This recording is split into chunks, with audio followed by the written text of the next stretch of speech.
తాకట్టులో ఉన్న బంగారాన్ని విడిపించి ఆ రోజున్న మార్కెట్ ధర కట్టి మిగిలిన డబ్బును మీకు అందిస్తుంది కొమ్మూరి గోల్డ్. నమస్తే, వెల్కమ్ టు అవర్ ఛానల్. ప్రస్తుతం మనతో పాటు ఉన్నారు సోషల్ యాక్టివిస్ట్ కృష్ణకుమారి మేడం. నమస్తే మేడం. నమస్తే మేడం, సోషల్ మీడియా ఓపెన్ చేయాలంటే భయం వేస్తుంది మేడం. ఒక్కొక్కరు ఒక్కొక్క కౌంటర్ ఇస్తూ ఉన్నారు.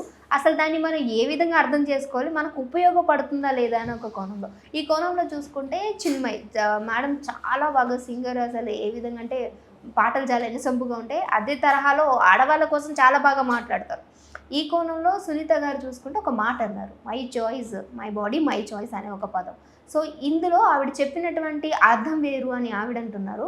లేదు లేదు, నువ్వు ఇలా మాట్లాడితే జనాలు కూడా మై ఐస్ మై చాయిస్ అనే విధంగా మాట్లాడతారు. అసలు మనం దీన్ని ఏ తరహాలో తీసుకోవాలంటారు మేడం? మొదటగా సునీత గారు ఏమన్నారంటే, మా డ్రెస్సు మా ఇష్టము అంటే, మై బాడీ మై చాయిస్ అంటే మా కళ్ళు మా ఇష్టం అంటారు అని ఆవిడ అన్నారు. అయితే దాన్ని చాలామంది వ్యతిరేకించారు. నేను కూడా దానికి వ్యతిరేకంగా వీడియోస్ చేశాను. అలాగే ఇప్పుడు తను కూడా చిన్మయి కూడా స్పందించింది ఆ విషయం మీద. చిన్మయి స్పందించిన దానికి సునీత గారు ఏమన్నారంటే, లేదు లేదు, నేను కొనసాగింపుగా ఇంకా అన్నాను, అది వక్రీకరిస్తున్నారు అంటే. మరి మీడియాలో ఏదొస్తే అదే మాట్లాడతారు, అంతేగాని మనం ఊహించం కదా. కనిపించింది వినిపించింది మాట్లాడతాం. అక్కడ కనిపించింది ఏంటి, వాళ్ళు అలా అంటారు, మా కళ్ళు మా ఇష్టం అంటారు కదా అని ఆవిడ అనడం అనేది చాలా స్పష్టంగా ఉంది. అక్కడ వ్యతిరేకత వచ్చేసరికి తను కొంచెం సర్దుబాటు చేసుకుంది. మరి చిన్మయి అన్న దాంట్లో, మాలాంటి వాళ్ళం అన్న దాంట్లో కూడా మా కళ్ళు మా ఇష్టం అంటే నడవదు. మా కళ్ళు మా ఇష్టం అంటే చట్టాలు ఉన్నాయి జాగ్రత్త అని మనం అంటాం. సరే, చట్టాల వరకు వెళ్ళకపోయినా కానీ మా చేతిలో ఓ చెప్పు ఉంది అని మాట్లాడతాం. ఎవరు ఊరుకుంటారు? ఇప్పుడు నీకు సంబంధం లేదు నేను ఏ డ్రెస్ వేసుకున్నాను అనడానికి. నా ఇష్టమైన డ్రెస్ నేను వేసుకుంటా, నువ్వు కామెంట్ చేసే రైట్ నీకు లేదు. ఒకవేళ నా డ్రెస్సు అంత అశ్లీలంగా ఉంటే, అంత అసభ్యంగా ఉంటే నా డ్రెస్ పైన కేసు పెట్టచ్చు. వీళ్ళు పబ్లిక్ న్యూసెన్స్ చేస్తున్నారు. ఇప్పుడు రోడ్ల పక్కన వ్యభిచారులు కూర్చొని వచ్చేపోయే వాళ్ళని ఆకర్షిస్తూ ఉంటారు.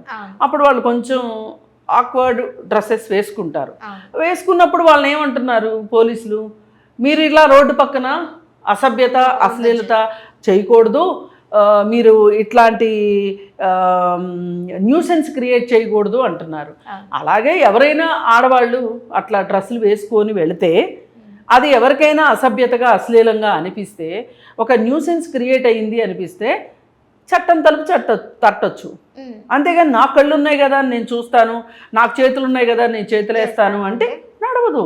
చట్టం ఏం చెప్తుంది? చట్టాలు తెలుసుకోండి. చదువుకున్న వాళ్ళు, కాస్త ఇంగ్లీష్ మాట్లాడడం వచ్చిన వాళ్ళకు కూడా చట్టాల గురించి తెలియకపోతే చెప్పాల్సి రావడం దురదృష్టకరం. అసలు చట్టం ఏం చెప్తుంది? నిర్భయ చట్టం ప్రకారం మన అందరికీ ఈ రోజు వరకు, ఇప్పటి వరకు నిర్భయ చట్టమే ప్రామాణికం.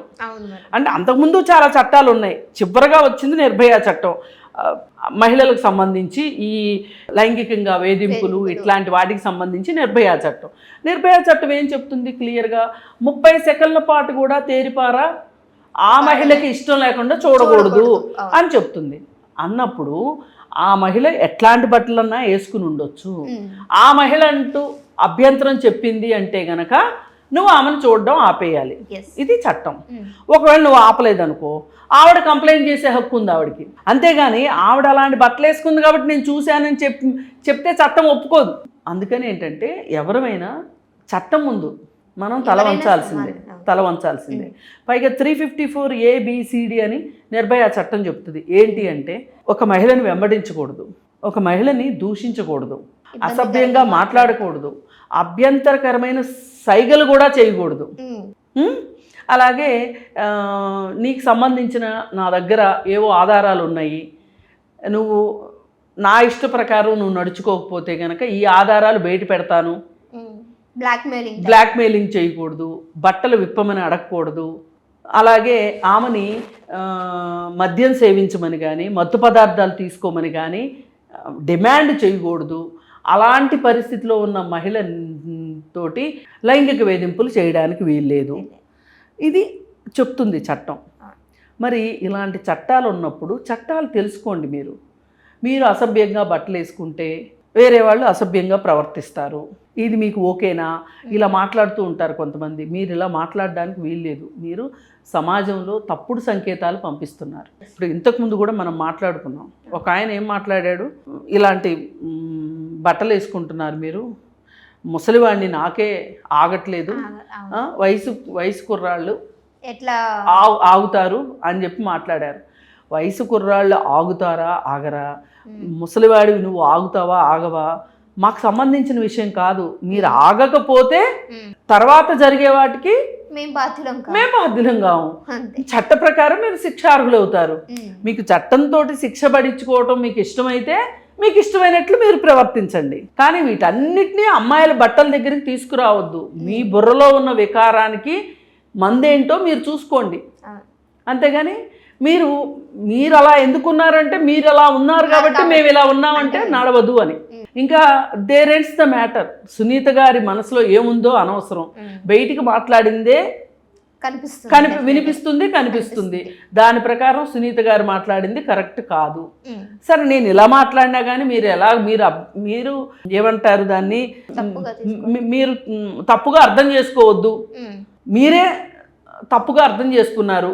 నా మనసులో అయితే అలాంటి ఉద్దేశం లేదు. ఒకవేళ వాళ్ళు అలా చూస్తే మా కళ్ళు మా ఇష్టం అంటే కనుక నా చెయ్యి నా ఇష్టం అనేటట్లుగా ఉండాలి అని సునీత గారు అన్నారా, నేనే ఉంటాను మొదట అని సునీత గారు అంటున్నారు. అసలు ఇక్కడ మొన్న బయటకు వచ్చిన దాంట్లో టాపిక్ అక్కడతో ఆగిపోయింది. ఆ తర్వాత ఆవిడ అన్నారో లేదో మనకు తెలియదు. ఎవరో ఒక అతనితో ఇంటర్వ్యూలో మాటలు ఇవన్నీ. అందుకని ఏది ఏమైనా ఫైనల్గా చిన్మయి గారు దీనిపైన ఏంటా స్పందించలేదు ఇంకా అనుకున్నాను. ఆమె స్పందించకుండా ఉండరు. ఇది సునీత గారికి సంబంధించిందే మాట్లాడిందే కాదండి. ఎవరైనా అర్థం చేసుకోండి, మనం మన పిల్లలకి ఏమి విలువలు నేర్పిస్తున్నాము, ఆ విలువల ప్రకారం చట్టానికి లోబడి విలువలు ఉంటున్నాయా అనేది చూసుకోండి. మీరు నేర్పించే విలువలు చట్ట ప్రకారంగా శిక్షించబడతారా లేదా అనేది మీరు చూసుకోండి. మీ పిల్లలు ఇబ్బంది పడటం మంచిది కాదు. మీరు నేర్పగలిగినంత వరకు మీరు నేర్పండి. సమాజం నేర్పించేది సమాజం నేర్పిస్తుంది. కాలేజీల్లో స్కూళ్ళల్లో నేర్చుకునేది నేర్చుకుంటారు. ఏదైనా ఒక పరిపూర్ణమైన మానవుడిగా తయారయ్యే లోపు ఇలా ప్రతి చోట నేర్చుకుంటూనే ఉంటారు. చిన్న చిన్న తప్పులు చేసినప్పుడు పెద్దవాళ్ళు చెప్పే మాటల వల్ల నేర్చుకోవచ్చు, లేదు పేపర్లో చదివితే చట్టాల గురించి వస్తే నేర్చుకోవచ్చు. అన్నిటినీ మించి కామన్ సెన్స్ అనేది ఒకటి ఉంటుంది. ఇప్పుడు ఈ కామన్ సెన్స్ అయితే ఎవరు నేర్పించక్కర్లా, చట్టాలు అయితే చదువుకోవాలి కానీ అసలు రావాలి. చట్టాలు అనేవి నథింగ్ బట్ కామన్ సెన్స్. చట్టాలు ఎక్కడి నుంచి పుట్టినాయి? కామన్ సెన్స్లో నుంచే చట్టాలు పుట్టినాయి. అందుకని ఏంటి అంటే పిల్లలకి మీరు కామన్ సెన్స్ నేర్పించండి. ఒకటి ఇవాళే ఒక సైకాలజిస్ట్ చెప్పారు ఏంటంటే, చిన్నప్పుడే ఎంతో కొంత ఆ పిల్లలు మనస్తత్వానికి సంబంధించి కొన్ని బయటకు వస్తూ ఉంటాయి. అవి ఏంటి అంటే ఏంటంటే ఇప్పుడు ఒక సీతాకోకచిలుక కనిపించింది అనుకోండి, దాన్ని తీసుకుని దాని రెక్కలు పీకి పక్కన పెడతారు. అలాగే రోడ్డు మీద వెళ్తూ ఉంటారు, ఏదన్నా ఒక చిన్నది పురుగో లేకపోతే చిన్న జంతువు వెళ్తుంది అనుకోండి, తొక్కటము చంపటము. ఇప్పుడు అవి మనకి అపాయం చేస్తాయి అంటే చంపటం వేరు, వాటి దోన వెళ్తూ ఉంటే వాటిని చంపటం వేరు. అలాగే అవసరం ఉన్నా లేకపోయినా ఆకులు పీకుతూ ఉంటారు చెట్లువి, పువ్వులు కోసేస్తూ ఉంటారు, లేదు పిల్లల్ని అకారణంగా క్లాస్ రూముల్లో పక్క పిల్లల్ని కొడుతూ ఉంటారు, టీచ్ చేస్తూ ఉంటారు, లాగుతూ ఉంటారు, పుష్ అండ్ పుల్ చేస్తూ ఉంటారు, ముందుకి వెనక్కి తోస్తూ ఉంటారు. ఇవన్నీ ఏంటి అంటే ఆ పిల్లల యొక్క మానసిక పరిస్థితిని తెలియజేస్తూ ఉంటాయి. ముందుగానే మనకి తల్లిదండ్రులకి తెలియాలి ఈ సంగతి.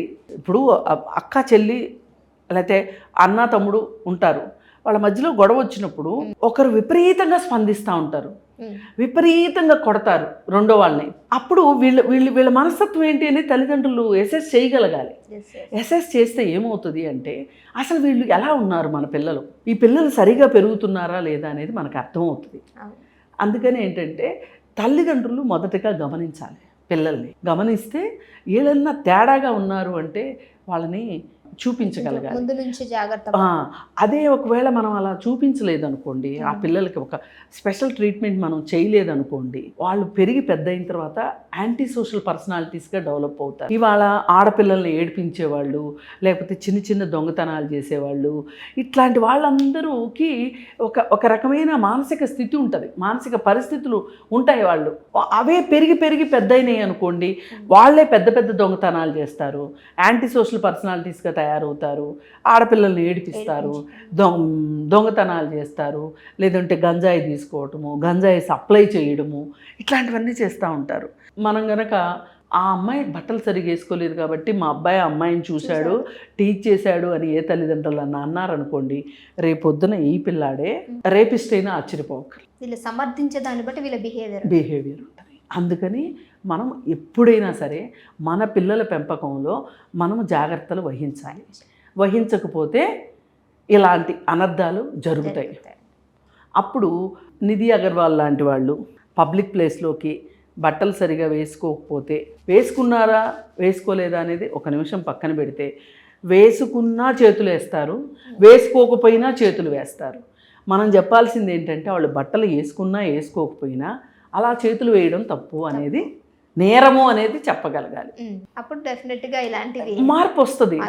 అట్లా కాకుండా మీరు ఏదో మాట్లాడేస్తే ఇంకేదో వెళ్తుంది సొసైటీలోకి, దానికి మీరే బాధ్యులు అవుతారు. ఖచ్చితంగా. అంటే thank you so much madam, మంచి ఇన్ఫర్మేషన్ ఇచ్చారు.